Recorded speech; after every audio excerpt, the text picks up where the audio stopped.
Whether you're here because you suspect someone in your life might be autistic, or you're curious about yourself, this video's for you. Let's explore hidden autistic signs in late diagnosed adults. Welcome, my friend. Thank you so much for watching. I'm Orion Kelly, that autistic guy, and I'm all about providing validation and support for autistic people and their loved ones. Have I got some hidden autism signs for you, my friend? But first, what do I mean by hidden signs? In essence, these are behaviors, characteristics that might not be immediately obvious, but can indicate autism in adults. Please grab your bingo cards and let's play. Number one, preference for solitude. In my experience, many autistic adults find peace and comfort in spending quality alone time. One of the core reasons for this is because we require it when we become dysregulated, to somehow recharge our ability to regulate ourselves in a world that over-sensitizes us, dysregulates us. On to number two, sensory sensitivity. Autistic people often experience hypersensitivity. That's an over-experience, or hyposensitivity, an under-experience. Either way, we seem to have a disproportionate sensitivity to things like light, touch, sound, smell, taste. So basic things like fluorescent lights in offices or really noisy public places will often lead to us simply avoiding those environments altogether. Number three of the 55 hidden autism signs in adults is one of my favorites, but maybe loathed by others, and that is our unique communication styles. Autistic people, certainly late diagnosed autistic adults, simply communicate differently to the norm. This may be one of the things you felt from childhood, but was simply labelled as something like quirky or a little bit different. Abrupt, emotional. From my experience, classic examples, asking many questions. Some would say too many questions. I would say just enough questions. Interrupting frequently, another example. And the old chestnut of having a very direct way of speaking. This will never make sense to me why neurotypical people don't like the idea that someone's going to speak to them directly, simply, honestly. That's a no-no. Number four, around special interests and also this sense of an inward focus. To the world at large, autistic people can seem to be very inward focused. From my point of view, what I would more say is we tend to devote a lot of our time and energy into specific interests. Interests that are special and that matter to us. And before you turn to judgment, let me say, special interests for autistic people provide us with a sense of purpose and are a great source of joy and regulation. Hidden autism trait in adults, number five, around masking and camouflaging. One of the core similarities between all adults diagnosed autistic later in life is that from a very early age, they developed ways, strategies to fit in socially. In other words, they were able to acknowledge they don't naturally fit into this world, right? To their friends, socially, family, whatever, school. So they must devise a way to try and fit in socially. Masking, camouflaging. This is, in essence, suppressing our true autistic selves, putting that mask on and trying to pretend to be neurotypical. Of course, this is impossible.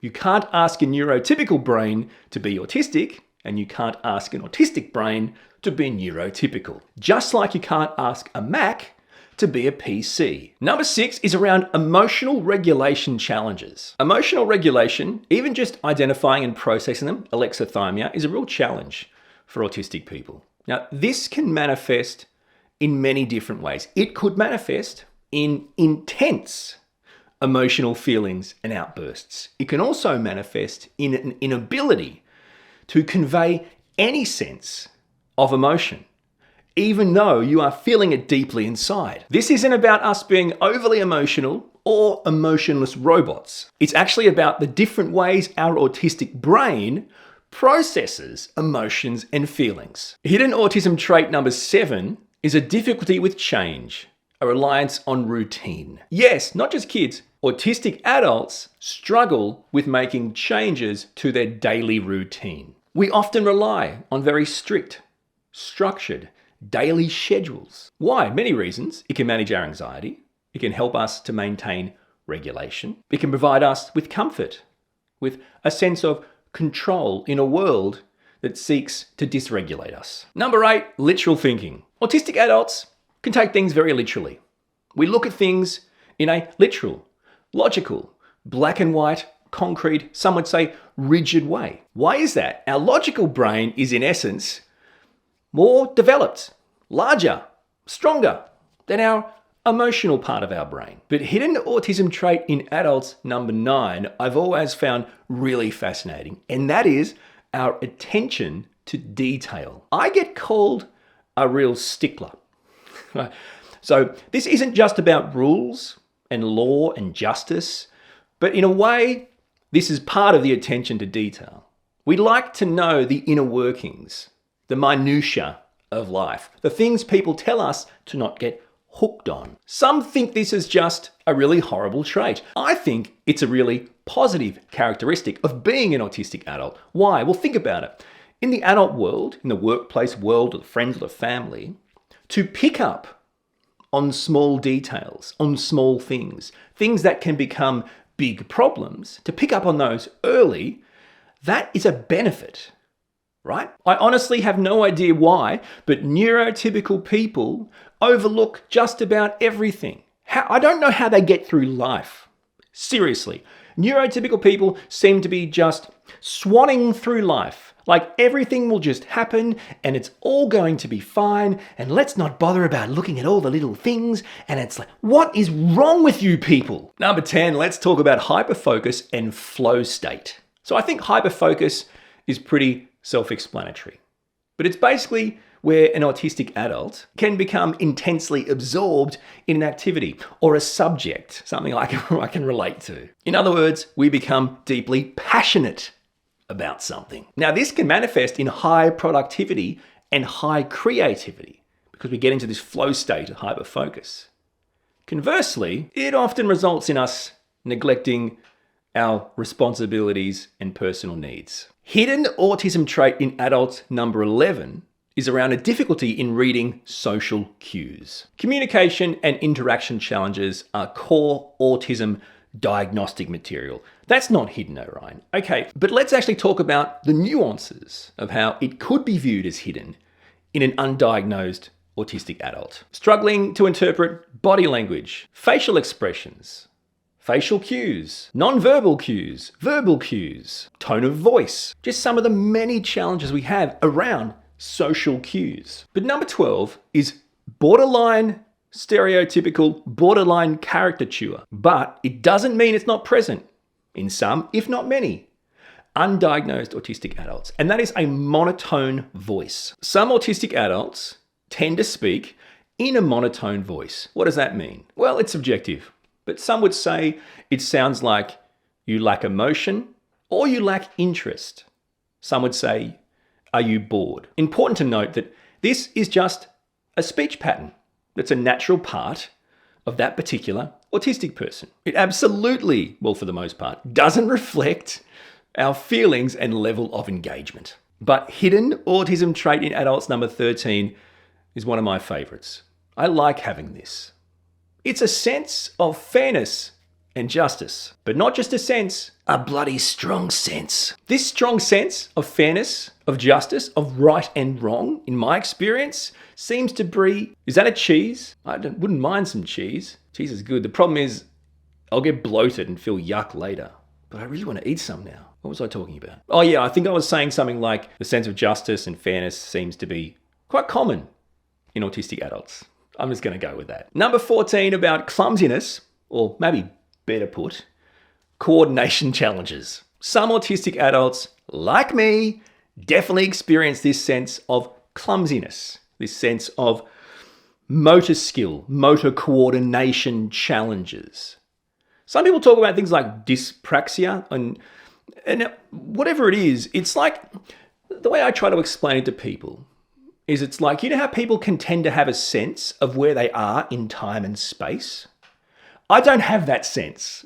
The doors haven't moved in my house, yet I seem to constantly bump into them with my shoulders. Who moved the door? Hidden autism trait number 15. Might be something you resonate with, might be something you think is rubbish. And that's preference for written communication. Now hear me out. In general terms, autistic people can struggle with communication and interaction. Written communication, even written instructions, are almost like the magic bullet for autistic people. It's very hard to misinterpret something if it's written down in clear, unambiguous language. Now, I hate talking on the phone. I'm not talking on behalf of you. Man, I hate it. I hate it. I loathe it. I don't want to talk to you on the phone, not because I don't like you, it's because I don't like it. I'm happy to text you. I'm even happier to email you. Honestly, there's many other ways in this day and age how we still have phone calls for really anything but emergencies. And even then, you don't really need them. That's about all I've got on that particular hidden sign. Oh, actually, I don't. I want to say one more thing for neurotypicals listening, because I'm trying to help you support the autistic person. Why, Orion? What's with the written stuff? Processing time. Autistic people often require, and I do, more time to process interactions, communications. So someone asks me a question. I may take significantly longer, disproportionately longer than they think I should take to answer. So they'll repeat it and that starts to pepper me. And that delays the processing time. It's like pushing the lift button, right? The more, and people always say, the more you push it, the longer it'll take. And that's a placebo, by the way. They don't work. What are you talking about? The doors? Those door buttons don't work. That's a joke. It's a placebo button. The point is, I don't know what the point is. Number 16, a strong memory and knowledge retention. Yes, all autistic people are different. We're all born with different co-occurring conditions. I'm not suggesting these are traits of all autistic adults. I'm just providing you with some, 55 to be exact. Autistic adults often have pretty exceptional memories. Is it about things they should remember? Probably not. Do we retain knowledge on important things to other people? Maybe not. Usually about our passions and special interests. But in saying that, I can recall conversations, situations between me and my family from years ago. Yet, I couldn't tell you what you asked me to do this morning or what I did today. This is another paradox. Did you call the plumber? Oh, I forgot. Do you remember that time when we had a water pipe burst back in that house we lived in 12 years ago? And you know how the guy, he had red hair and he wore a cap and he had a bit of stubble and he told us that if we turn it the right... Why are you remembering this? Couldn't you remember to call the plumber this morning? Autism sign in adults number 17 is a difficulty with abstract concepts. Now, I've already said in this video, we tend to have a black and white, logical, concrete, rigid way of processing and viewing the world around us. Well, abstract things, would you agree, kind of the opposite to that type of thinking? There's not many things less concrete than abstract concepts. Metaphors, symbolism, or a personal example from me, hypotheticals. I hate them. Don't ask them. Not going to answer them. My wife, my family, it's almost a joke now. They'll say something and I'll go, well, I can't answer that hypothetical question. It's a hypothetical question I can't answer. And they think it's a joke. It's like, here we go again. It's hypothetical. You can't, don't ask around a hypothetical question. Here we go. Because it makes no sense to me. Why are you asking me this question that has no real relevance to life now? I hate them. But then, that preference comes from my brain going, what is this? What are you talking about? Hidden autism sign in adults number 18 is around this difficulty in initiating and maintaining conversations. Why is that? Well, don't you think that a lot of conversations all start the same way? With like a dance? I don't know, there's pre-interview questions. We like to call it small talk. And then it leads on from there. It builds. My way of a conversation is the first thing I say to you, in your mind, not how I think, is a profound, personal, or very specific question. I don't come in with, "Hi, how are you today? How was the drive in? What's the weather like?" I simply come in and direct to you the specific thought, feeling, observation, or question I wish to provide you. It's very direct, therefore it's very short. The interaction dies quickly. But that's the point of interactions, right? If we're having interactions just to have these long-winded nothingness interactions, what's the point of that? People go, there's many points of that, Orion. I don't see them though, as an autistic adult. A person that uses a wheelchair isn't choosing to not walk up the stairs because they're too arrogant. Their legs don't work, mate. Number 19, sensory-seeking behavior. Behaviors, some would call it repetitive behaviors or repetitive movements. These types of sensory-seeking behaviors are common for autistic adults. Rubbing my hair, my face, pulling the crap out of the skin of my thumbs and fingers. Some would call it self-harm. Whatever, I don't care. There's so many. I'm not going to tell you what they are because you know what you do. You know what you do with your body and with the world around you to seek some sort of sensation. And if you're wondering why the autistic person in your life does that, it's, wow, breaking news, not to irritate you, not to annoy you. I know everything's about you. It's actually to regulate ourselves, to soothe ourselves. We're actually doing it to try and help us help you. Number 20, directness and honesty. Autistic adults tend to speak our mind. Some would say we have no social filter or no truth filter. Why you should have a filter on telling the truth and lying is still, I don't understand. And now I have had it explained to me, like my wife will try to explain it to me, that it's like, but if you tell that person the truth, that won't provide them comfort. That will hurt their feelings or scare them or upset them. And it's like, but if they ask the question, why? So I struggle with this.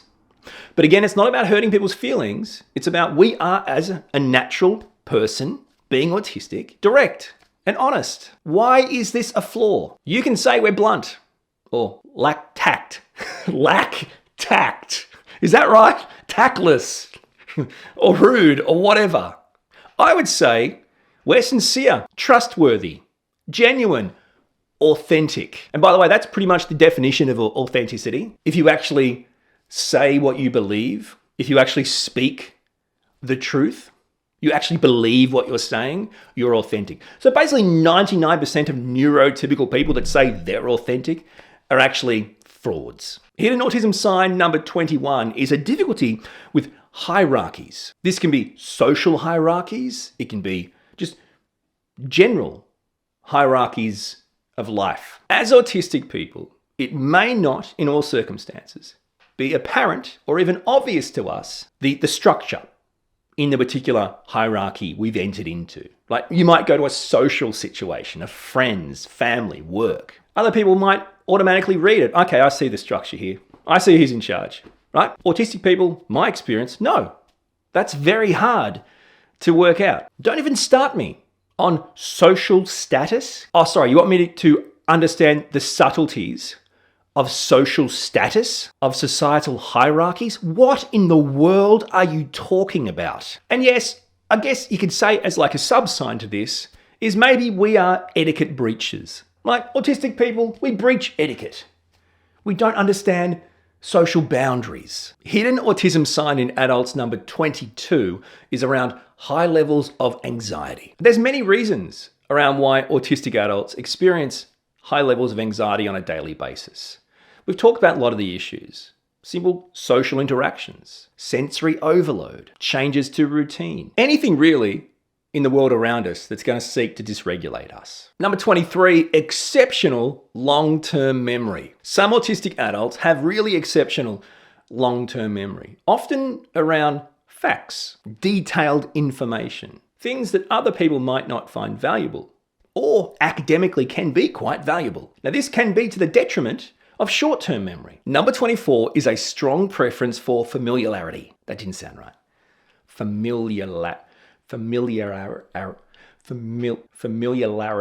Bottom line is autistic adults tend to feel more comfortable in known places, known environments, around safe people. This syncs up with our need for a structured routine, a predictability, a sameness to our life. It can also therefore cause distress when we're placed into unfamiliar situations or around unfamiliar people. But listen up to this hidden autism sign in adults. It's number 25, and it's a sensitivity to emotional atmospheres. No, autistic people aren't emotionless robots.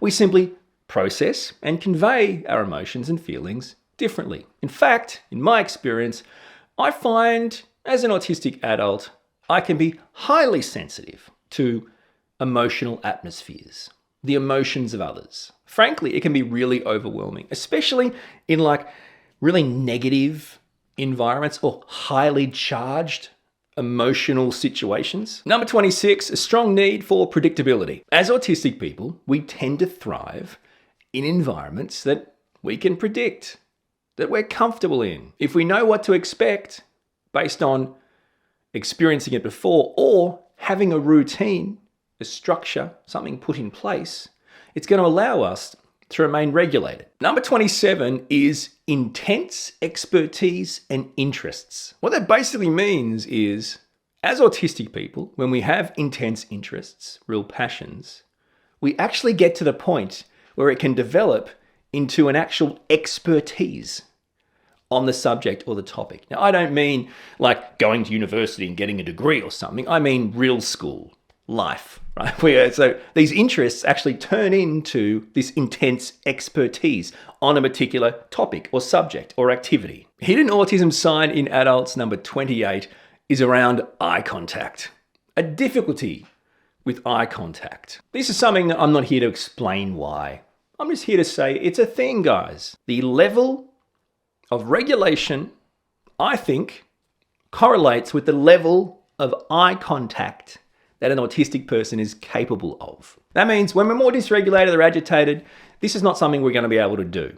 And conversely, sometimes we're not doing it because we're dysregulated. We're doing it as in avoiding eye contact because that's our way of hearing you, respecting what you're saying, processing it and trying to interact back, right? So we're showing you respect by, if we look away, we can understand and process the information better.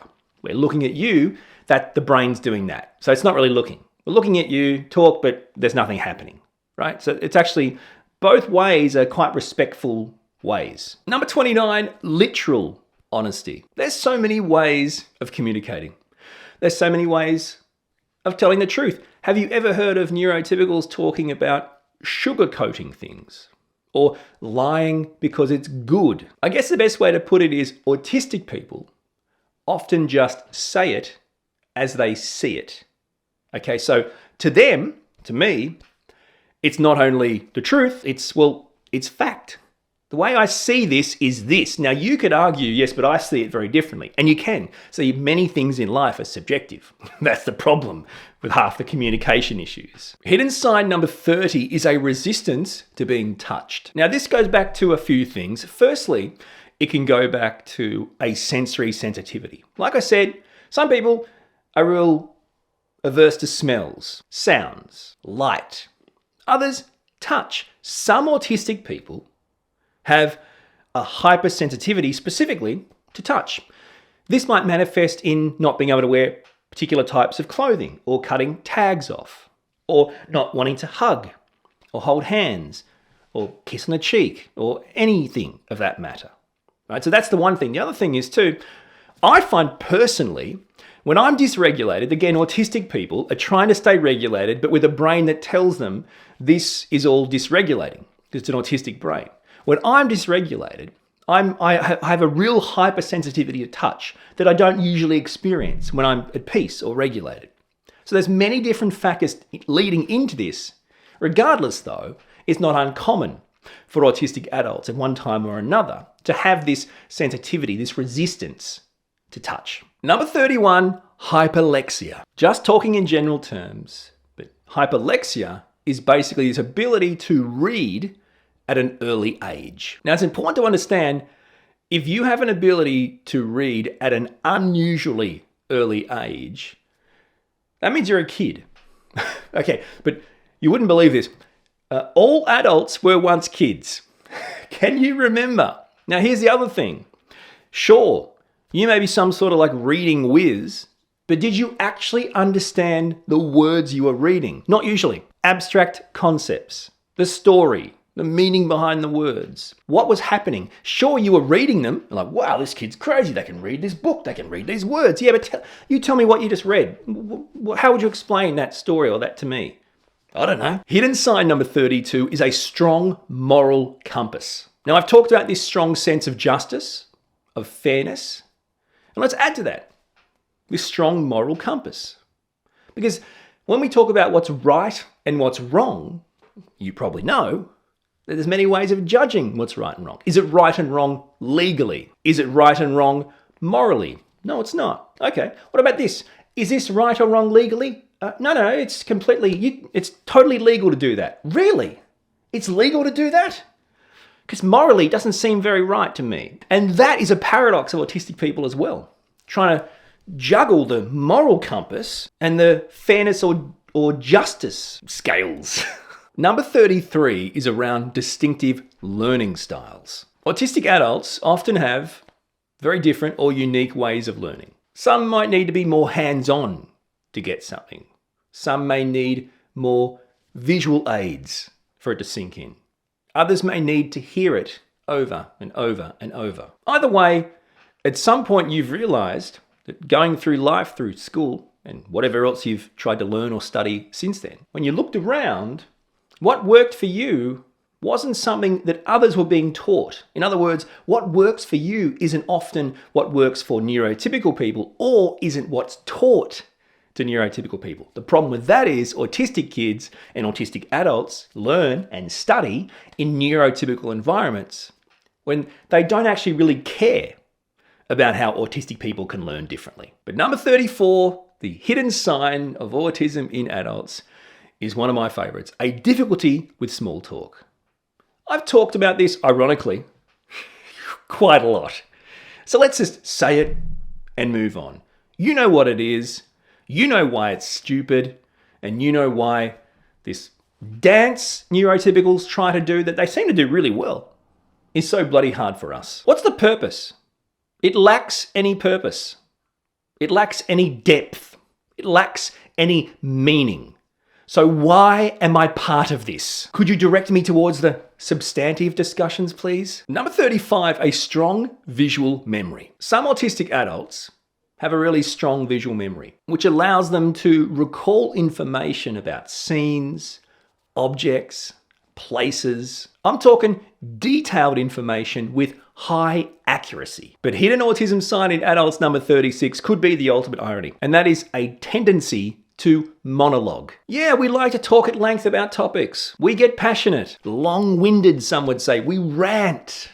Without realizing it, by the way. If you ask us a question about something we have no interest in, you might not even get a grunt. But if we are somehow engaged in a conversation that has any relevance to something that we're interested in or passionate about, yes, we will monologue, we will rant. It could go on forever. You may die before we finish. You're welcome. Number 37 is a difficulty with implicit rules and social norms. I don't even know what I'm saying anymore. If you've studied politics or law, because everyone has a run, you moron, what an idiot.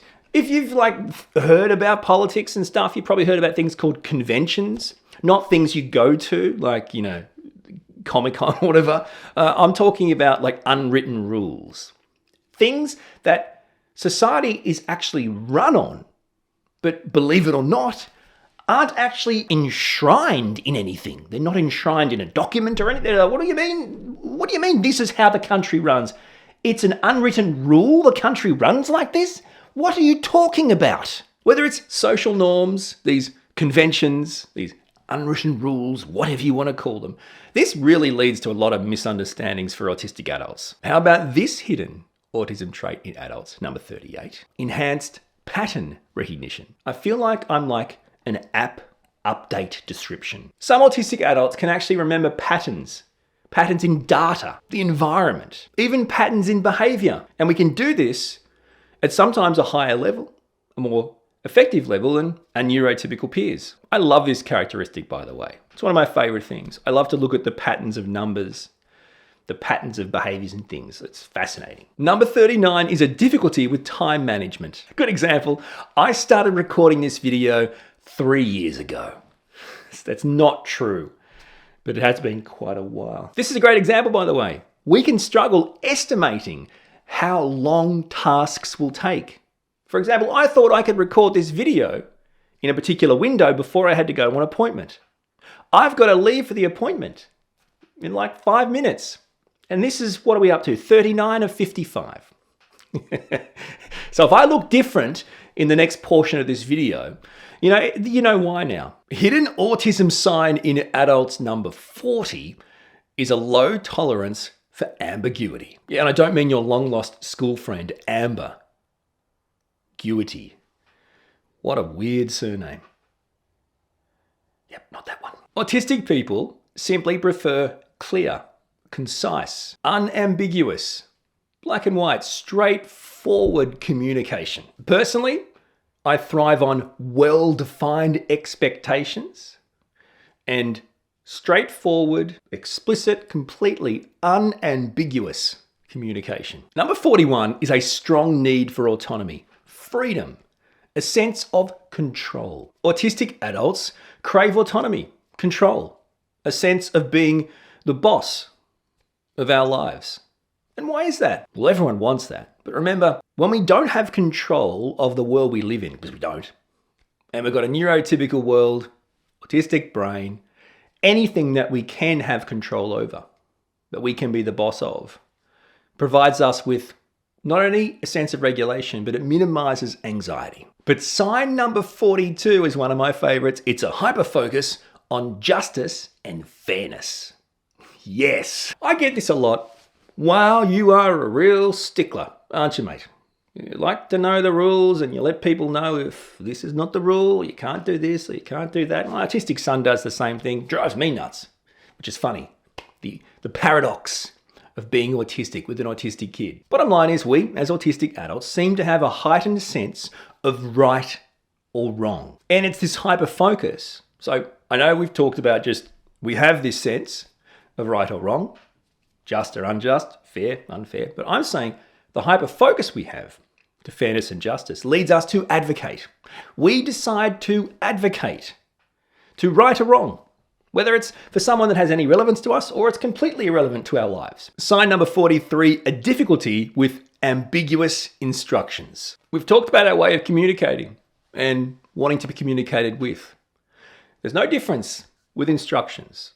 We require unambiguous instructions. Simple, precise, if need be, step-by-step instructions that we can understand and implement. We can carry out. For autistic adults, vague instructions not only make me want to melt down, but in the end, they inevitably lead to confusion and errors and disappointment. Hidden autism sign in adults number 44 is a preference for logical and structured environments. So when the environments around us seem logical, make sense, structured, provide comfort and safety, we thrive in them. Now, putting us in illogical, unstructured environments are going to be detrimental. In other words, we prefer logical, structured environments because it maintains our regulation. It reduces our anxiety and it increases our productivity. But sign number 45 is something I can resonate with, my friends. A high sensitivity to criticism. Autistic adults, autistic people in general, to be honest, are definitely highly sensitive to criticism, whether it's constructive or not, to feedback, whether you call it negative or positive or whatever it is.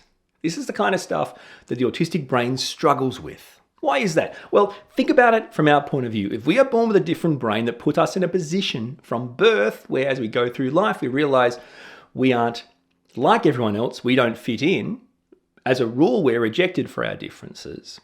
Criticism is always going to seem worse because it's us and our brain deciding this criticism, constructive or not, this feedback, positive, negative, whatever, is you telling me you don't like me. I'm bad, I'm broken, you reject me, I'm inadequate. Criticism can have a profound impact on autistic people. And I get the paradox. Autistic people are so honest and open and blunt and they're criticizing and picking up faults all the time. I get that. It's a paradox. I can't fix the paradox. I'm just here to help tell you that we are highly sensitive to criticism. Hidden autism sign in adults number 46 is a difficulty with impulse control. Now, for autistic adults, impulse control can really be a daily challenge, a daily experience. And there's really no way of defining it. It could be an impulse control on buying things, on doing things, on eating. For me personally, I'm literally that guy, right? Where I'll spend the entire day on like a calorie deficit diet, right? Eating protein stuff and not eating lots and, trying to be fit and lose weight. Cut to me at 7 o'clock at night in the back cupboard, just binging on massive amounts of food. And I'm thinking, what have you done? What have I suffered for all day for this? This inability to overcome these impulses.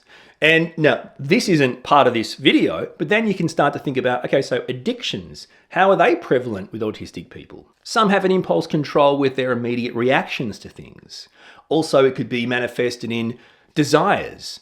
You might desire a thing or experience or this or that, right? And you struggle to control those desires to the detriment of your life. It could complicate your life. Sign number 47 is a long-term memory based on things specific to you. Now, I know we've talked about we have exceptional memory, or we can have exceptional memory of things, but specifically talking about a long-term memory of happenings, events, situations, things that you've been a part of in the past that for some reason or another, you can still recall with like vivid detail. And it's weird for some people. Why remember that? Like people might go, the neurotypical brain would just flush all that out because it's no longer relevant.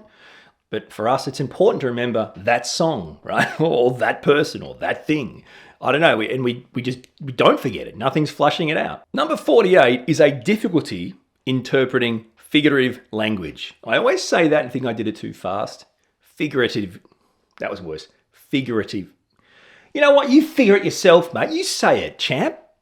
All right, well done. Good for you. Then you do the whole bloody video, mate. Figure, or whatever. Bottom line is we're talking about things like metaphors, idioms, speaking figuratively, in figurative terms. What are you talking about? Can we just speak in language terms? Like, can we just what do you mean? As autistic people, our brain understands communication literally. Right? We require it to be face value, literal. Matter of fact, black and white, whatever the word is. Sign number 49 is a strong preference for specific topics. We talked about special interests, these types of things. But as an autistic person, it might seem out of place or strange to others that out of nowhere, we seem to be intensely passionate about a particular topic. A topic of interest has popped up and we can't let it go. We must know everything. But why? I want to be an expert on this. I want to know everything about it. Why? Because I want to. Hidden autism sign in adults number 50 is a reliance on daily activities. So like we talked about with sameness, schedules, structure, routines. There are activities. There are things we like to do on a daily basis that are really important to us, that can seem insignificant to neurotypical people. In fact, if I missed a particular activity that I like to do every day. And this can be anything. It doesn't have to be exciting, guys. It might be, I want to watch this show at this time. I want to have alone time. I want to do this or that, right? Doesn't matter what it is. I want to eat this particular snack, right? Whatever, there's always a thing, trust me. I want to have a drink at this time. Who cares? You missed it today? Do it tomorrow. But that doesn't work for my brain. There's a strong reliance on daily activities which feed in to routine and sameness and structure, which feed in to regulation. But sign number 51 might go either way for you. But I'm just going to put it out there. A preference for non-verbal, non-speaking communication. Yeah, almost as a default. So what I'm saying is default preference for any type of communication that isn't verbal. Rather than talking, interacting, speaking, verbalizing, whatever, we'd rather like the written form or the non-speaking form as an autistic person. You may be a non-speaking autistic person. Or, like me, you may be an autistic person that has periods due to many different factors, dysregulation, stress, anxiety, capacity, whatever, where you are selectively mute. Like selective mutism becomes a thing, is a thing. I definitely experience it. Where there's something about that's it. That's your body, your brain, doing what it needs to do because you've become so detached, so dysregulated. And that shows a preference as a default, for non-speaking, non-verbal communication. I still reckon in those moments where some people really want to verbalize their feelings, I shut down. I still reckon I do my best conveying if I write it down as a note or text it or email it to the person. Here's why I'm feeling like this, or here's how I'm feeling, or let me explain. That's so much easier than having a conversation with them. Number 52 is a sensitivity to textures. Now, this could be things like clothing, how things feel on your body. For me, I have one with food. Not all foods, but I have a real sensitivity to soft, squishy, kind of make me gag foods, right? I like crunchy foods. I don't know, I get it. A lot of fresh fruit and veggies are more soft and squishy. But this isn't about I like junk food. This is about I like the consistency or the feeling of certain types of food. So for example, if you want to cook vegetables, pumpkin is the worst, but vegetables to the point where they're quite soft and squishy, that's going to make me gag. I can't deal with the sensitivity of it. But then I could put other vegetables in my mouth that are hard on the outside and soft on the inside, corn, peas, whatever.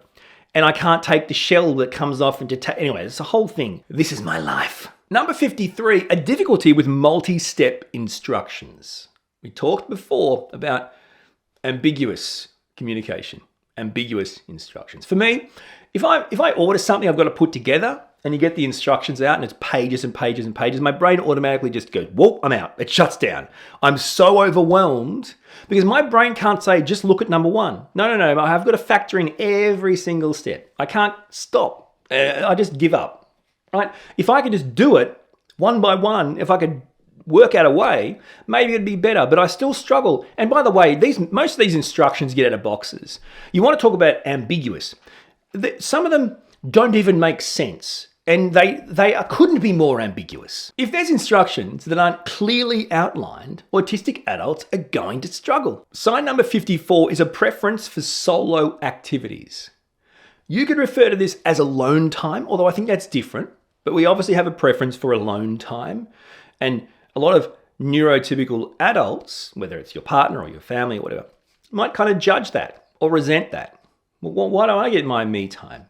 And I think you're entitled to it. Everyone's entitled to it. The difference is when someone has a medically diagnosed neurodevelopmental disability, certain things are required because of that disability. And that kind of negates the resentment or the judgment at that point. So alone time is really important for regulating an autistic brain, bringing us back to a sense where we can actually contribute and thrive in our family, with our friends, in our work, whatever it is. So solo activities can be anything, okay? Where you may prefer group sports or social interactions, doing things with others, autistic people may thrive more, like me, on doing a lot of these things alone. Solo activities. This ability to enjoy it without the need to enjoy it with others. And by the way, as an autistic person, I can get lost in solo activities. As in, I'm engaged so deeply, I just lose sense of people and time and space. It's really fulfilling. And there's zero pressures from the outside world. And number 55 of the hidden autism signs in adults is high levels of creativity. Now let's bust this myth once and for all, this idea that autistic people are void of all creativity. This is ridiculous. Again, all autistic people are different. We all have individual challenges and strengths. What I'm sharing in my experience is, personally, I think my autistic brain has been one of the key drivers in my ability to do a lifetime of creative work, whether it's being a creative radio employee, a creative performer, a content creator, whatever it is. But for my autistic brain, I might not have ever had this opportunity. I love the fact that I look at things differently, that I think of things differently, that my creativity works on a whole different level. And it might be different, out of the box, quirky, whatever you want to be. Either way, I'm really grateful for it. It's a sign, it's an experience, it's a characteristic that I'm deeply grateful for. To learn even more about late autism diagnosis, you should check out my playlist, Autism Diagnosis for Adults.